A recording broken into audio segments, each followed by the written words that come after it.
इस वीडियो में हम लोग एग्जाम्पल नंबर 12 देखने वाले हैं, चैप्टर नंबर 9 का। यहाँ पर हम लोग वेरिएबल सेपरेबल मेथड का यूज कर रहे हैं।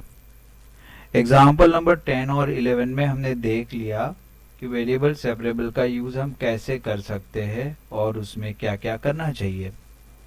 अब हम एग्जाम्पल नंबर 12 में हमारे इस नॉलेज को और भी साउंड बनाने वाले हैं।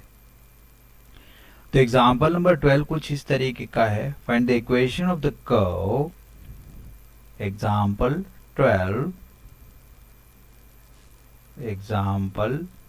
12 find the solution of the differential equation. Find the equation of the curve. Find the equation of the curve. Find the equation of the curve passing through the point. Passing through the point.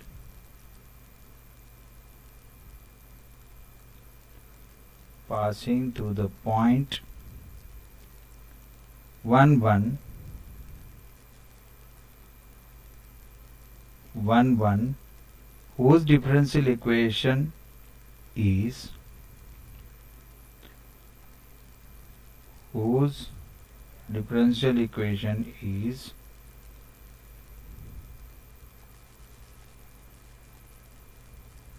whose differential equation is x dy is equal to x dy is equal to 2x square plus 1 dx.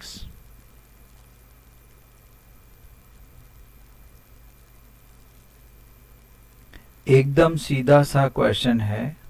Differential equation आपको already दिया जा चुका है और आपको ये differential हम जानते हैं कि डिफरेंशियल इक्वेशन जो होता है वो फैमिली ऑफ कर्व होता है। तो ये जो फैमिली ऑफ कर्व में से हमें ऐसा एक कर्व निकाल के देना है जिसके ऊपर ये लाइन ये जो है वो पॉइंट होगा। यहाँ पर हम वेरिएबल सेपरेबल मेथड का यूज कर सकते हैं। We can use the variable separable method over here. क्या करना होगा उसके लिए दोनों वेरिएबल को सेपरेट करना होगा। तो हम dy को यहाँ पर अकेला रख देते हैं और x को दूसरी साइड पे डिनोमिनेटर में ले जाते हैं। Now we will have the variable separated, that is dy is equal to 2x plus 1 by x dx. Now integrating both the side,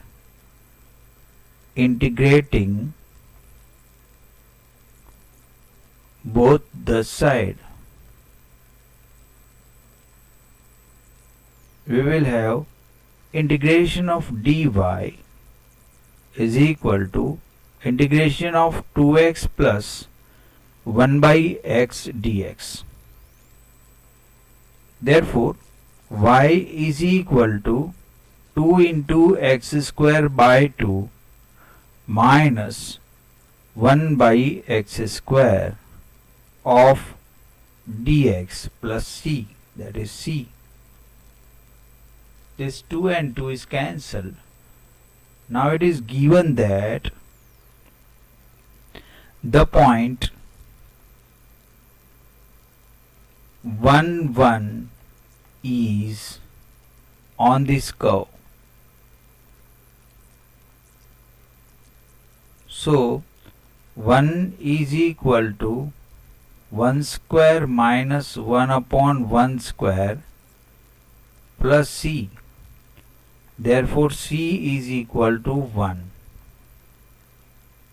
Therefore the required equation of the curve is y is equal to x square minus 1 upon x square plus 1. This is the equation of the curve. So this way, this is also a particular solution. ये भी एक particular solution का example है, क्योंकि curve के point को दिया गया है. We have done a mistake, a very small mistake over here, that we have to sort it out. एक मिस्टेक हो गया जिसको हम सॉर्ट करेंगे. क्या मिस्टेक हो गया? यस, सही पहचाना. ये 1 अपॉन एक्स का integration minus 1 upon x square नहीं हो जाता है, वो तो डिफ्रेंसिएशन हो जाता है. 1 अपॉन एक्स का इंटीग्रेशन हो जाता है log of mod of x, ये होता है. अब हम वैल्यूज पुट करेंगे तो यहाँ पर थोड़े चेंजेस हो जाएंगे. हमें यहाँ का पोर्शन फिर से करना पड़ेगा तो हमारा इक्वेशन सही हो जाएगा. हमने थोड़ी गलती कर ली थी. We have to sort it out. उसको हम सॉर्ट करेंगे. See over here. देखो, आप छोटी सी गलती पूरे क्वेश्चन को खराब कर देती है. यहाँ पर 1 अपॉन एक्स का इंटीग्रेशन लॉग एक्स होता है, उसकी जगह पर मैंने डिफ्रेंसिएशन कर दिया. पूरा क्वेश्चन गलत होने जा रहा था. Now we are sorting it out. 1 is equal to 1 square plus log of 1 plus c, that is 1 is equal to 1 square का 1 हो जाएगा, log 1 का हो जाता है 0 प्लस सी. सो यहाँ c का वैल्यू हो जाता है 0. Now your answer will become y is equal to x square plus log x, log of mod x plus 0. So putting the value of c in equation number 1, इसको 1 बोल दो. सो हमारा final equation आ गया. y is equal to x square plus log of mod of x is our particular solution of the given differential equation. Now we are proceeding further, doing some more question, that is question number 13. In question number 13 they have given that find the equation of the curve passing through the point. So point is given to us. In question number 13 the given point is, आपको book साथ में रखनी चाहिए तो question समझ में आ जाएगा. Point है -2 3, -2 and 3. एंड डिफरेंशियल इक्वेशन है कि given that slope of the tangent of to the curve at any point, slope of the tangent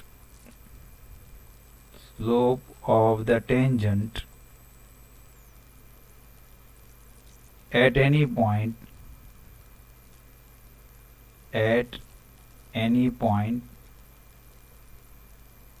xy is, it is given 2x upon y square. That means what? हम लोग ये पूरा solution ही लिख रहे हैं. That means slope को क्या कहते हैं? स्लोप को कहते हैं dy by d x. That means dy by d x is equal to 2x upon y square. हम लोग वेरिएबल को सेपरेट कर सकते हैं. Y square into d y is equal to 2x into d x. integrating both the side, integrating both the sides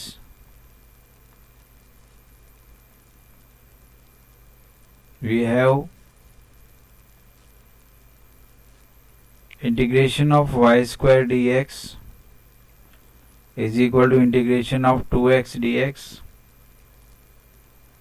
That means y square by 2 is equal to 2 into x square by 2 plus c. The point minus 2 and 3 is on this curve.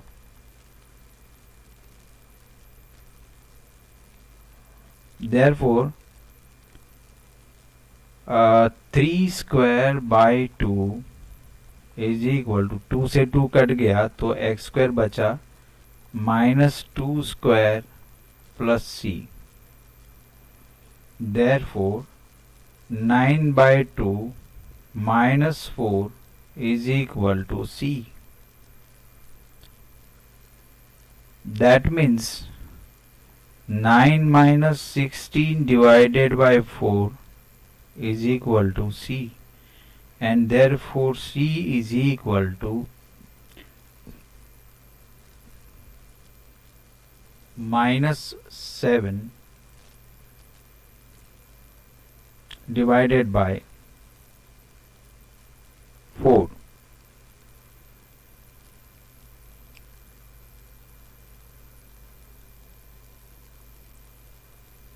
So putting this value in equation number 1, say this is equation number 1. So by equation number 1 we have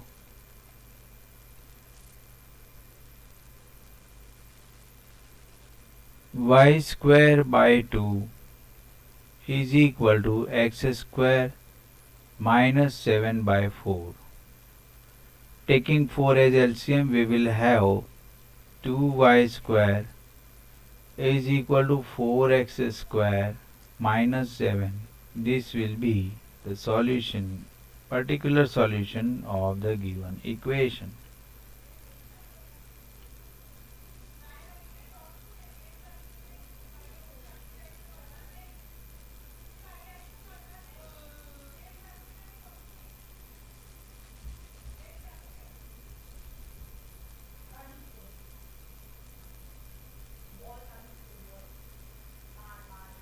to x by y cube. एक minute देख लेते हैं, इसमें कुछ गड़बड़ी हुई है.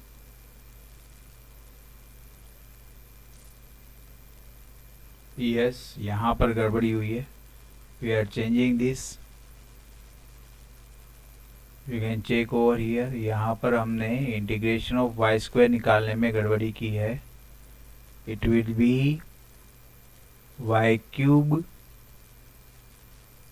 Bye 3. यहाँ पर इसलिए क्या हो जाएगा, 3 क्यूब बाय 3.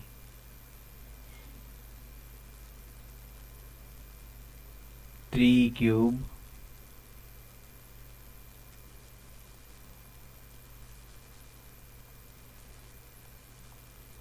बाय 3, इसलिए ये हो जाएगा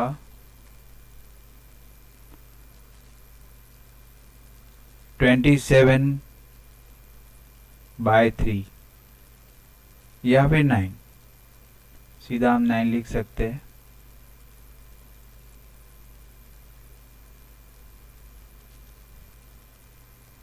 सो 9 माइनस 4. इस वजह से c की वैल्यू आ गई 9 माइनस 4 इज 5. c की वैल्यू हो जाएगी 5. अब हम c की वैल्यू सीधा डाल देंगे. c की वैल्यू सीधा 5 डाल देते हैं यहाँ पर. c की value +5.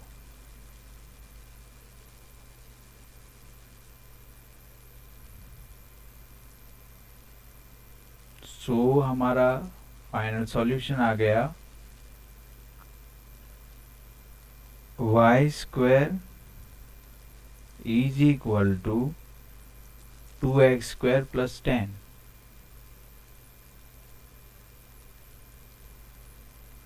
y cube is equal to,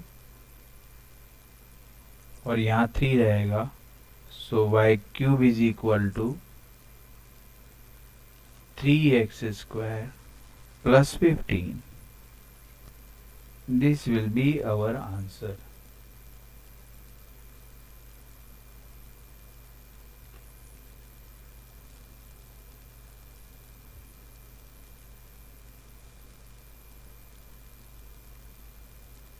Y square is equal to 3x square plus 15. देख लेते हैं. यस, तो ये हमारा डिफरेंशियल इक्वेशन हो गया. नाउ एग्जांपल 14 देखेंगे. Example 14.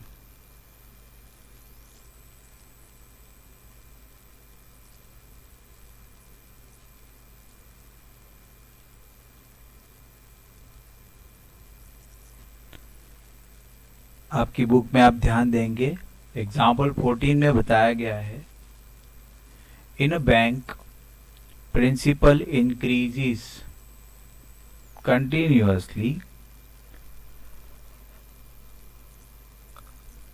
Eight the rate of 5% per year. In how many years ₹1000 double itself? आपको बताया गया है rate of change of principal is. Solution, rate of change of principal, that is dp by dt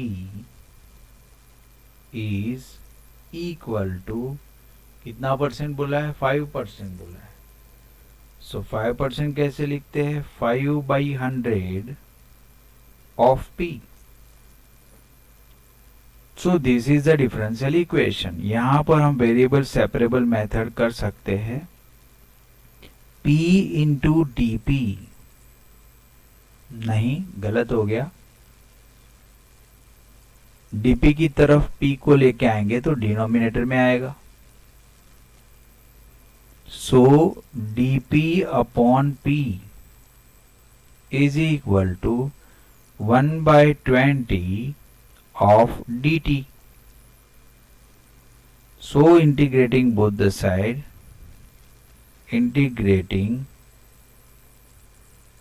both the side, we have integration of dp by p is equal to 1/2 integration of dt, 1/20 integration of dt. This will be log of mod of p is equal to 1/20 of t. Now certain conditions are given in the question.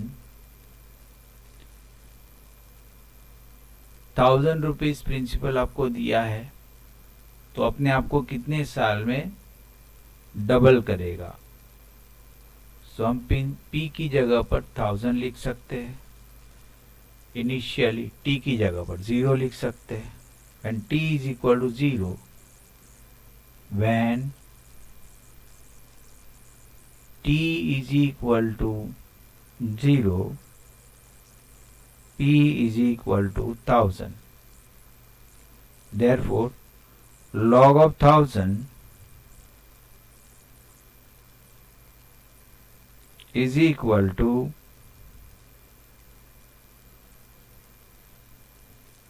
0. Log of 1000 is equal to 0. So अभी हमें ढूंढना है कि 1000 का double मतलब 2000,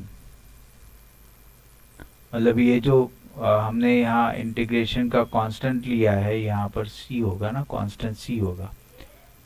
सो log of t is equal to 0 डाल देंगे तो log ऑफ 1000 भी 0 हो गया. सो c की वैल्यू 0 हो गई. सो हमारे पास इक्वेशन क्या हो जाएगा, therefore the equation is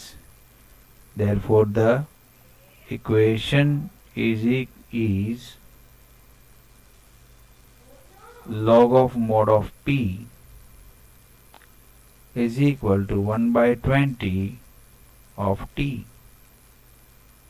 अब हमें p को डबल करना है. when we are making p double, then what is the value of t? therefore log of p double करेंगे तो p is 2000 which is equal to 1 upon 20 into t.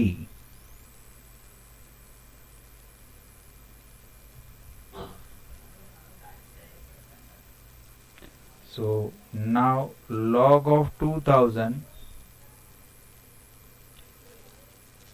अभी इसमें एक और चीज करना बाकी है, वो है कि मान लो यहाँ से log को अगर एलिमिनेट करना है, we are going to eliminate the log, then what should we do? तो एक फॉर्मूला है log को एलिमिनेट करने की. अगर आपको log कहीं से भी हटाना है तो ये एक फॉर्मूला है, log x is equal to y है, तो आपको log हटाना है तो आप लिख सकते हैं x is equal to e raise to y, ऐसा आप लिख सकते हैं. ठीक है, इसका मतलब क्या है कि अगर मुझे यहां से log को हटाना है तो व्हाट विल हैपन, बन जाएगा p is equal to e raise to 1 by 20 into t.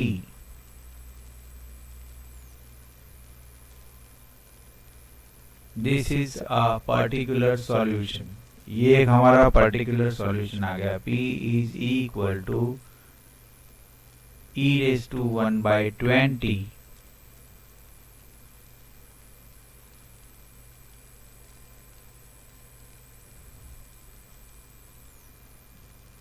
और इसको c को भी वैसे ही रखेंगे. तो यहाँ पर हमने और एक चीज करना है, दैट इज ये c को हम लोग, एक मिनट, यहाँ हमें इनिशियल वैल्यू डालने से पहले और एक काम करना चाहिए, दैट इज लाइक दिस, कि हमने यहाँ पर जो log p is equal to ये लिया, तो एक्चुअली इसको यहीं से करना चाहिए.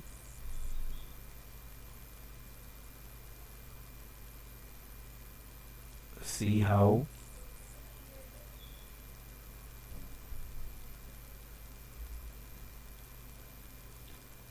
something like this, कुछ ऐसे होता है वो. p is equal to e raised to t by 20 plus c.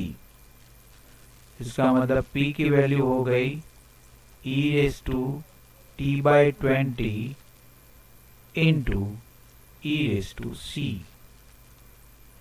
अब हमें पता है कि जब t is equal to 0 था, at that time p is equal to 1000 था.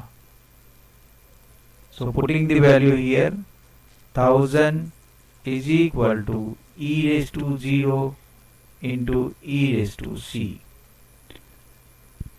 Therefore the value of e raised to c is equal to 1000. The value of e raised to c is equal to 1000.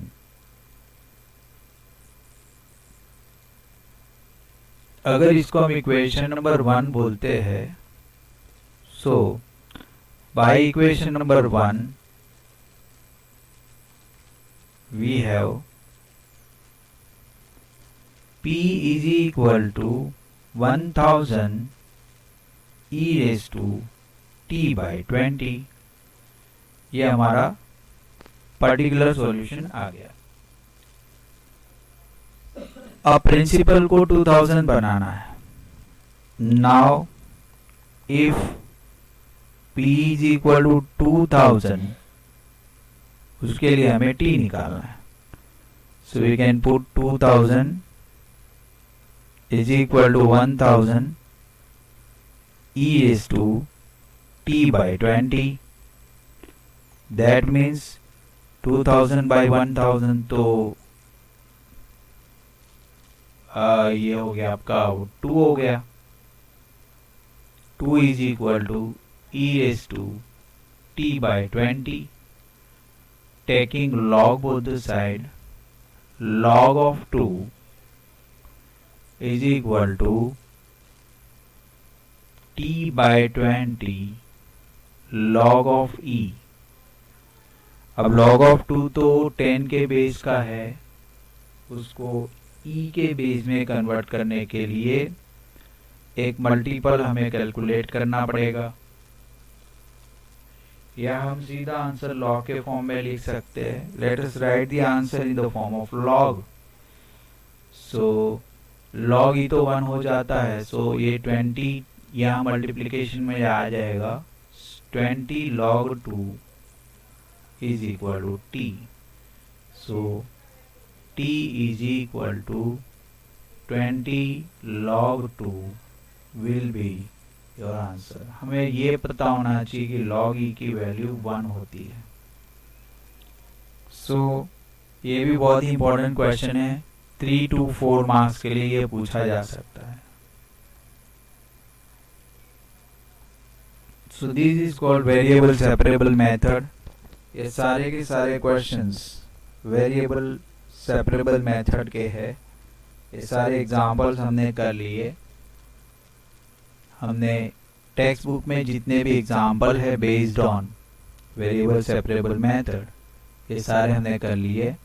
इसके बाद हम आगे वाली exercise next video में करेंगे.